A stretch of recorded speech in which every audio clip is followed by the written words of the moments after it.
All right, so today let's talk about a sexy topic, which is developing processes for your business to remove you out of the decision making process. I'm going to tell you how I do it for my business, and hopefully you'll get some insights on how you can do it for your business. This isn't just any podcast. This is your secret weapon for dominating the market. This is the Restoration Marketing Secrets Podcast, and this is your host, Sean McMeen. Welcome to episode 46 of Restoration Marketing Secrets. I'm your host, Sean McMeen, and today we're going to talk about a crazy topic, processes. So many of you guys probably have processes for your business. So whenever you come into a situation, you have certain guidelines and a checklist that you have to follow, right? To make sure you're doing the process consistently every single time. If you don't have those, you need to have at least a basic process of being able to restore, a specific flood damage, mold, all of those types of things. Clearly, you've gotten your certifications, you've done all of those things that you need to do in order to be licensed and everything. But now let's talk about processes. So as you continue to grow from a company, you have to hire people. And one of the most difficult things in hiring people is making sure they're doing what you want them to do like you would do it. There's never going to be a clone of you. Never going to happen. You ever seen the movie Duplicity, I think it's called? I can't remember his actor's name, but he goes and clones himself, right?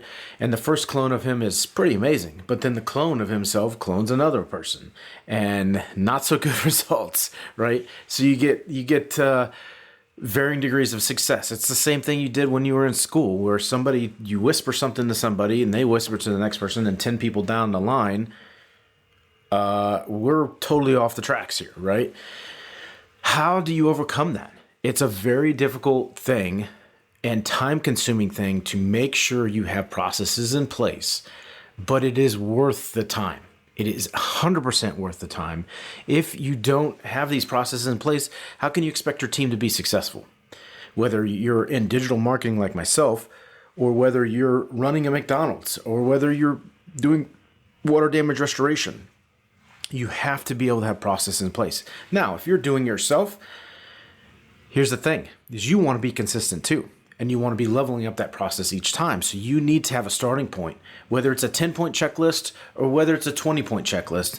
You need to make sure that you have a process in place for yourself and your team to be able to execute and provide a consistent product end over end. Now, how do I go about doing this in my business? Well, first of all, you have to recognize that without a process, it's never going to be consistent. Okay? So that's the number one thing. You have to buy into the time that you're going to have to commit to it. And then you have to start prioritizing what you need to process out, what documents you need to put together, what processes you need to flush out. And where these processes start is never going to be where they end. They need to be living and breathing processes.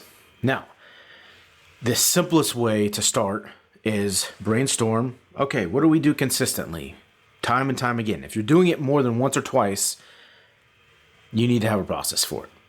So is that a situation? How do you answer the phone? That could be a process, right? How do you answer the phone? What questions do you answer on the phone? How does that phone call start? How does it end? And then what happens after the end of the phone call? That is a process that you need to have, especially if you're answering the phone, or whether you have a team member or you have an outsourced provider that's answering the phone. You have to have a process for it. If you're handling equipment in your warehouse, what is your process for checking in and checking out that equipment? How are you documenting that? All of those things, I'm sure you could think of 100 different things you need to process out in order to have a consistent handbook or playbook for your company. If you're a fan of football, you're a fan of any sport, mainly football. I mean, every sport has playbooks, right? I coached football for my son from he was a little guy to all the way through up to middle school.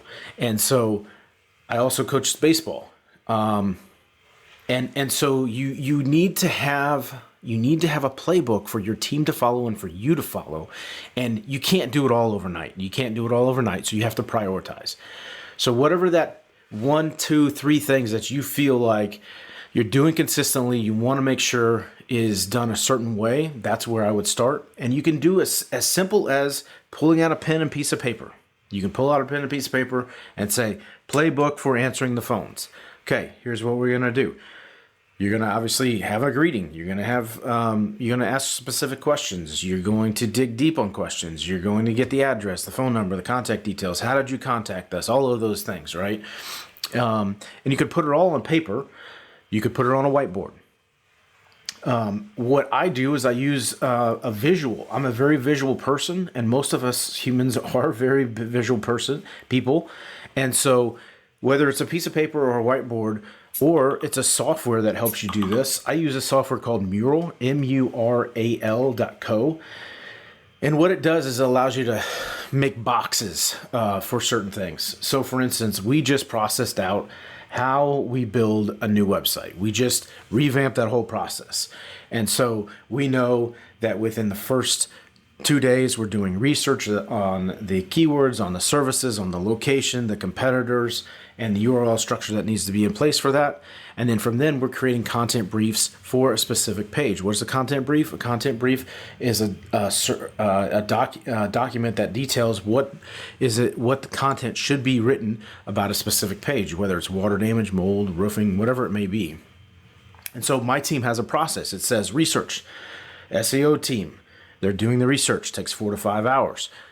And then there's steps, 1, 2, 3, 4. Now, these are not like check the box here, blah, blah, blah. That's not the place for that. This is an overview process document, and it gives you a visual representation. This starts the SOPs, or the standard operating procedures for your company. If you do it in a visual standpoint, you can find out where pieces could be missing. And then each one of these visual components needs to have a detailed process assigned to it. And then you start building your playbook. If you've ever coached football, you have a playbook, right? You have a certain set of plays that you need to communicate to your team on where to run, where to execute, where to lead, where to block, all of those certain things. And you have to have a playbook for your business. That's how you remove yourself from the process. Again, I use a visual representation first, and then I have my operations manager say, does this make sense? How is it different from what we're doing now? Do we have a process for each one of these sections? And then you start detailing them out. Again, you can't do this overnight, but in order to have to give yourself more freedom and flexibility long-term in your business, is what most of us have started a business for, is to have a legacy, to have a business, to have something that maybe it's a sellable asset. Maybe it's something you can pass down in your family. Maybe it's just something that's your passion, right? Sometimes you want to have some freedom and flexibility so you don't have to be involved in every single decision. And that's what setting up a playbook will do, is it removes you from the decision-making process, because you've already communicated to the team, this is how it should happen. Now, it will never be perfect. You have to revisit these. You have to revisit them every month, every quarter, and make sure that you level up. Here's the thing, though, is that if you have a team and you develop these processes, if you have a team, you need to assign somebody to own that process, the one that's usually doing it the most frequently. And so they're responsible for keeping and maintaining that document. So they make it better over time. You can do your brain dump and you can drop everything the way you see it fit. Maybe they have a better, more efficient way of doing it because they've done it 100 times. Then give them the opportunity to update that document so you don't have to, as a business owner, do that every single time. And that's the goal, is that you create a playbook that removes you from the decision-making, every single decision-making process. Sure, there's going to be new things that come up. That's when you add them to the process. There's going to be new procedures that come up. You add it to the process. And think about it this way. Think about if you had a binder in your business, whether it's a digital binder or a physical binder, that was your business. How much of an asset would you have there in your company? It's not just in your brain. It's on a physical piece of paper that the team can learn and grow from. And you have You have a business then. You don't just have a hobby, and it's not a business that's in your head.